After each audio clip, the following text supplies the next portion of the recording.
नमस्कार दोस्तों, स्वागत है आपका मेरे YouTube चैनल में जिसका नाम है learn and grow. I hope आप सब अच्छे होंगे और अच्छा ही कर रहे होंगे।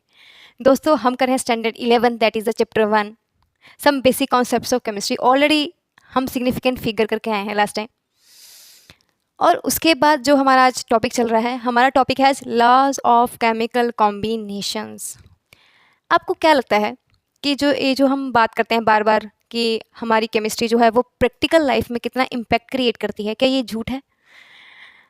ये जो लॉज हम केमिकल कॉम्बिनेशन के केमिस्ट्री में लेके आए हैं, ये क्यों लेके आए हैं? कुछ ऐसे ही अपने बेनिफिट के लिए लेके आए हैं? नहीं। देखिए, 18th सेंचुरी तक हम जो केमिस्ट्री की चीज़ें यूज़ करते थे, केमिस्ट्री के एस्पेक्ट यूज़ करते थे, वो विदाउट मेजरमेंट होता था। कुछ भी कितने भी अमाउंट में ले लिया, यूज़ कर लिया और वो प्रोडक्ट बना दिया। बट एक्चुअली प्रोडक्ट एक्यूरेसी भी बहुत ज़्यादा ज़रूरी है हमारी रियल लाइफ के अंदर।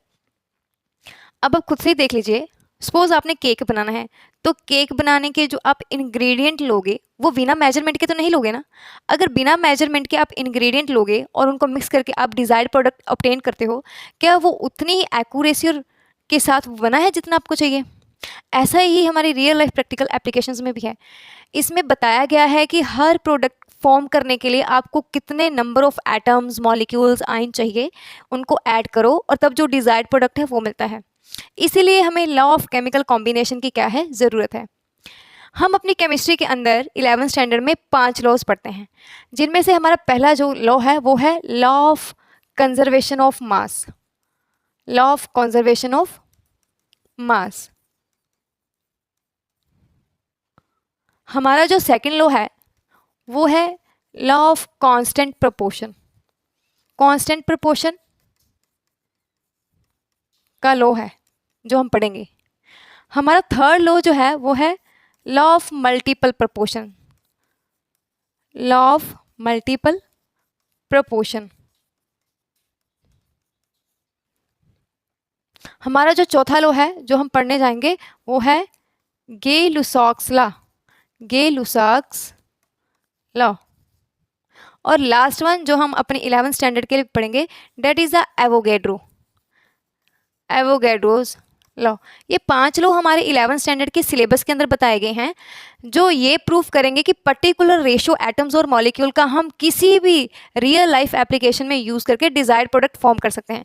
एज वी नो कि 9th स्टैंडर्ड के अंदर भी हमने लॉ ऑफ केमिकल कॉम्बिनेशन पढ़े हैं, जिसमें 2 लॉ हम पढ़ के आए हैं। फर्स्ट लॉ है law of conservation of mass और सेकेंड लॉ है लॉ ऑफ कॉन्स्टेंट प्रोपोर्शन और डेफिनेट प्रोपोर्शन। इसका एक और नाम भी है, एक नाम से और जाना जाता है, that is the definite proportion. ये दोनों नाम सेम ही हैं।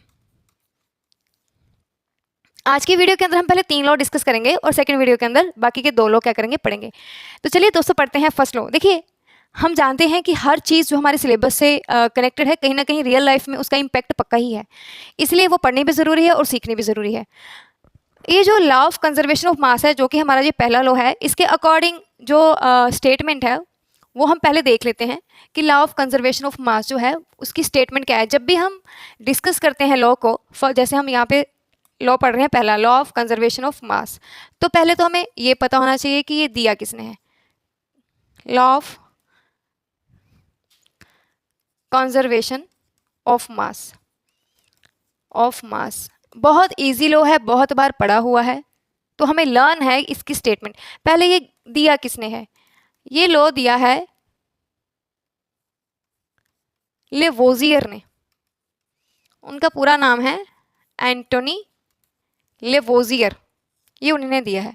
और ये लोग बोलता क्या है, स्टेटमेंट को हम ऐसे स्टार्ट करते हैं, स्टेटमेंट को ऐसे स्टार्ट करना होता है। ये बोलता था मास can neither be created, mass can neither be created nor destroyed during a chemical reaction। क्योंकि केमिस्ट्री पढ़ रहे हैं तो ऑब्वियसली केमिकल रिएक्शन से डील करेंगे ना, तो हम यहाँ पे भी केमिकल रिएक्शंस ही लिख रहे हैं। अब फॉर एग्जांपल मैंने कुछ प्रोडक्ट बनाना है, मान लो मैंने हाइड्रोजन लिया है और क्लोरीन लिया है। ये तो मैंने गैसेस की एग्जांपल ले ली, बट फिर भी चलो आपको समझाने के लिए, अंडरस्टूड करने के लिए कि क्या है ये चीज़। मान लो मैंने इसमें सपोज गैसेस का वॉल्यूम लिया है 2 वॉल्यूम, है ना, और यहाँ पे भी लिया है 2 वॉल्यूम, तो ये मिलके मेरे को क्या देंगे, 2 ग्राम सपोज मैंने लिया है 2 ml ये और 2 ml ये, जब वो कंबाइन करेगा तो वो मेरे को बना के देगा 4 ml हाइड्रोक्लोरिक एसिड के। इसको ज़्यादा बेटर समझने के लिए चलिए मैं आपको एक एग्जांपल बताती हूँ। ये देखिए यहाँ पे मेरे पास एक एग्जांपल है जिसमें मैंने क्या करा है, 100 ग्राम मैंने लिया है, 100 ग्राम मर्क्यूरिक ऑक्साइड, और 100 ग्राम को जब ये कैसे मिलके बना है, इसमें मेरा 7 ग्राम ऑक्सीजन है और बाकी 93 ग्राम क्या है, मेरा मर्क्यूरी है। और जब ये दोनों कंबाइन आपस में करे तो मेरे को जो वॉल्यूम मिला वो टोटल वॉल्यूम कितना मिला, 100 ग्राम मिला। देखिए this is the law of conservation of mass की रिएक्शन से पहले जो लेफ्ट हैंड साइड पे हमारे रिएक्टेंट होते हैं, तो ये जो लेफ्ट हैंड साइड हमारे जो रिएक्टेंट हैं इनका जितना मास होगा जब वो आपस में रिएक्ट करके रियल प्रोडक्ट देंगे हमें लाइफ के अंदर, डेट इज मर्क्यूरिक ऑक्साइड, तो वो बाद में क्या फॉर्म कर रहे हैं, ये राइट हैंड साइड का वेट अपने इक्वल कर रहे हैं। अगर यहाँ 100 ग्राम है तो यहाँ भी 100 ग्राम है। अगर हमने दो प्रोडक्ट हाफ हाफ अमाउंट में, सपोज अगर यहाँ मैंने मर्क्यूरी 50 ग्राम लिया होता और ऑक्सीजन भी 50 ग्राम लिया होता और यहाँ पे जो प्रोडक्ट बन रहा है वो भी मेरा कितना होता, 100 ग्राम का होता।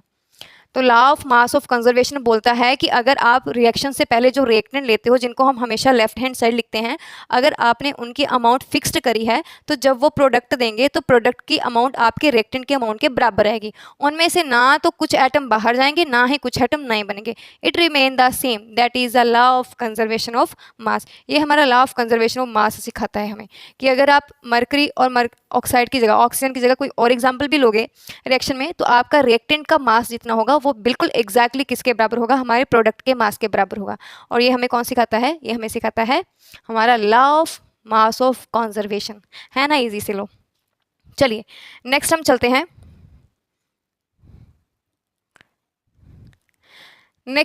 अपने सेकंड लॉ की तरफ, that is also most important law और बहुत बार पेपर में पूछा गया है, that is the law of definite proportion.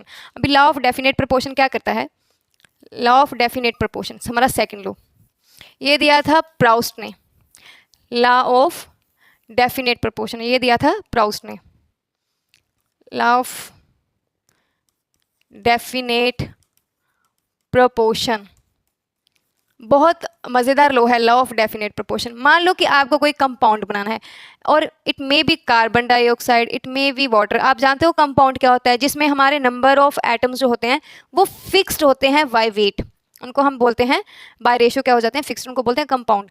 अभी लॉ ऑफ डेफिनेट प्रोपोर्शन में उसने ये बताया है कि आप कोई भी केमिकल कंपाउंड क्या करते हो, फॉर्म करते हो, कंपाउंड फॉर्म करते हो, they have definite ratio by weight.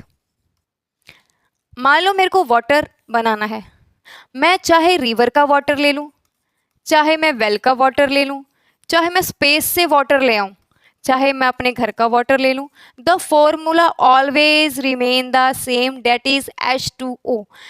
ये जो H2O है, अगर आप इसके फॉर्मूले को ध्यान से देखो तो इसमें हाइड्रोजन आपको कितने मिलेंगे, 2 हाइड्रोजन मिलेंगे, और हमें ऑक्सीजन में कितने मिलेंगे, 1 ऑक्सीजन मिलेगा।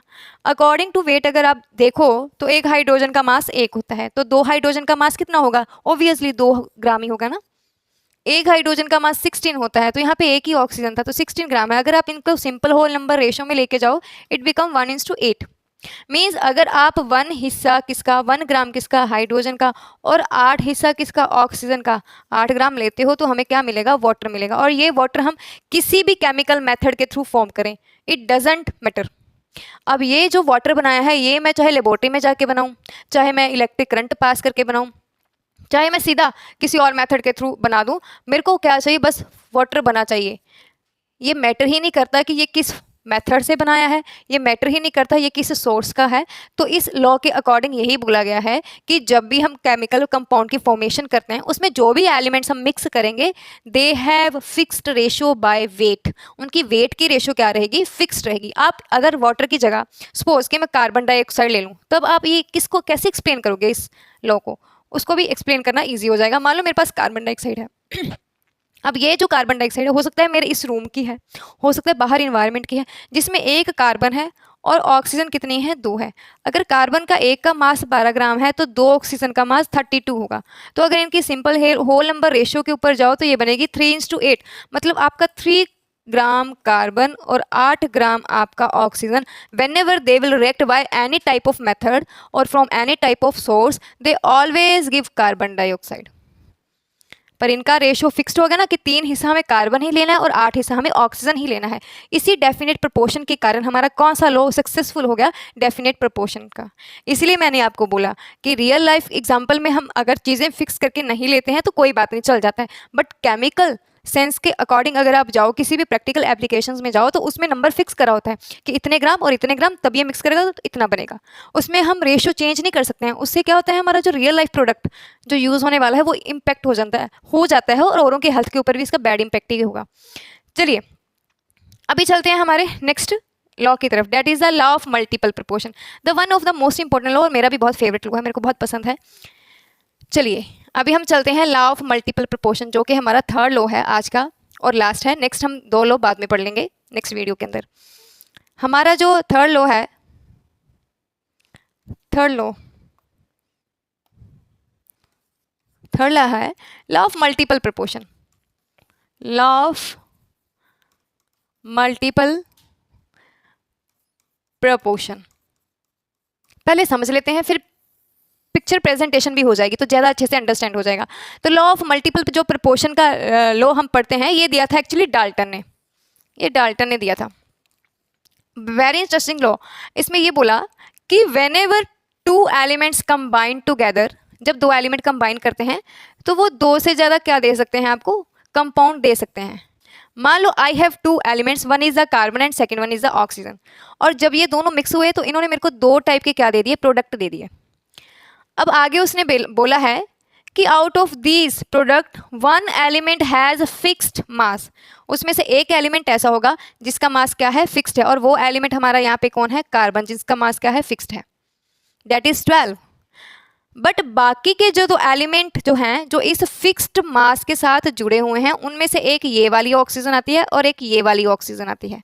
तो उसने बोला है जो फिक्स्ड मास वाले एलिमेंट हैं उनके साथ जो सेकंड एलिमेंट कंबाइन है, they have simple whole number ratio. तो अगर आप इनकी रेशो देखोगे तो ये रेशो आती है 1:2, है ना, बड़ा इजी, समझने में दिक्कत है। उसमें ये बोला when 2 elements combine together they will give 2 और मोर देन 2 कंपाउंड। तो जब मेरे कार्बन और ऑक्सीजन कंबाइन करे तो इन्होंने 2 टाइप के कंपाउंड दिए, one is the carbon monoxide and other one is the carbon dioxide.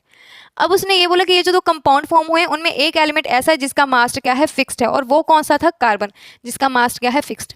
फिर उसने बोला कि फिक्स्ड मास के साथ जो एलिमेंट कंबाइन हुआ है उनकी आपस में रेशो क्या है, सिंपल होल नंबर रेशो। अब इस कार्बन के साथ तो 1 ऑक्सीजन था और इस कार्बन के साथ 2 ऑक्सीजन थे, जब उनकी आपस की रेशो देखी गई तो वो क्या है, होल नंबर रेशो, उसमें कोई भी फ्रैक्शन नहीं है, वो आपस में होल नंबर रेशो में क्या करता है, एग्जिस्ट करता है। That is a law of multiple proportion, है ना, इजी। अब यहाँ पे देखो, एक ऑक्सीजन यहाँ पे है तो उसका मास 16 है, यहाँ पे 2 ऑक्सीजन थी, इनका मास 32 है, तो जब इनकी आपस की रेशो चेक करेगी दैट इज द 1:2। तो बोलिए ये है लॉ ऑफ मल्टीपल प्रोपोर्शन का।